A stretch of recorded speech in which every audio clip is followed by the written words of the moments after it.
So what is the 2003-2004 Mercury Marauder? Really, this is a revival model, reviving the brand or the nameplate from the 1960s. It's called the Marauder, which means to raid, pillage, or plunder. And that's exactly what this car was made to do.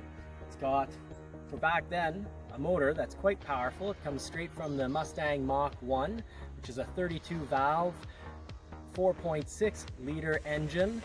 Now unfortunately it only produces 302 horsepower, but for the early 2000s that was a good amount of power. And you know what, it doesn't have the fastest 0 to 60 time, with it coming in only at 7.5 seconds. It is a fantastically fun car to drive over 3,500 RPM. The motor really wakes up. Really, after 4,000 RPM, you've got a really great motor, great sound. These were known to have come out with a better sound than the Impala SS. Ford and Mercury actually tried 5 different exhausts before coming on to the right exhaust. Now, a lot of people ask, is it just a Crown Victoria? It looks quite similar and actually borrows directly from the parts bin from the Crown Victoria and the Mercury Marquis, as well as the Mustang Mach 1 of 2003.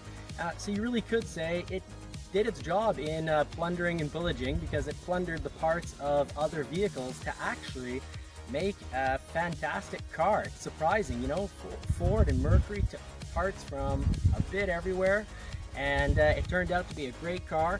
Handling, it records a 0.86 on the skid pad, so that was taken in by Car and Driver.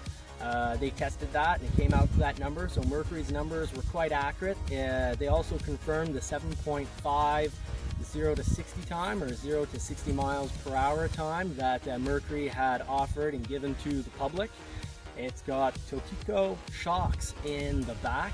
The rear diff is extremely heavy duty. It's from the limousine models, and a lot of the suspension know-how is from a police interceptor. If we go towards the inside of the vehicle, find it's quite the spacious vehicle.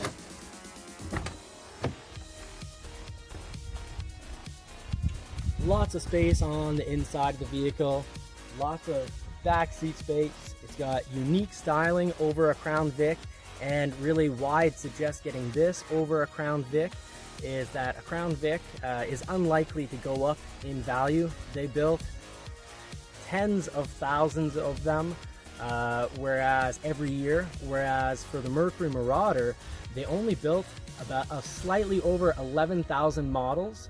It was created from 2003 to 2004, so very limited production of only 2 years, with very few models sold. Still turned out to work out a profit for Mercury.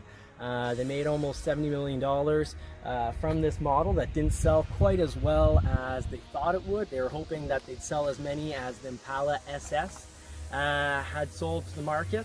But by those years, I guess people were starting to look for less often for a big hot rod.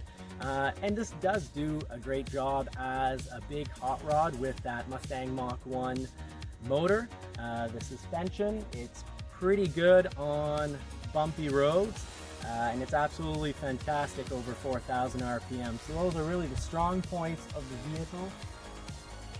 But one of the strongest points of the vehicle is actually how cheap this vehicle is going to cost you to run. An alternator, for example, can run you at about $100, a water pump under $100. All the parts from this vehicle are very common, very easy to get your hands on, and very cheap. Usually for cars that are going to be, and this already is a collector's item, but for a car that's gaining value and has been gaining quite a bit of value since 2014, in mint, excellent condition, they're selling and worth about $22,000 to $23,000 US. In decent shape, they're worth about $10,000 US, and this is a vehicle that's only going to continue to gain in value. It's got a unique look over the Crown Victoria with its dual chromed exhaust. It's a fun car to drive. It's cheap to keep on the road, and it's only going to go up in value. And those are really some of its main points. Now, just in a moment, we're going to get into the technical aspects of this vehicle.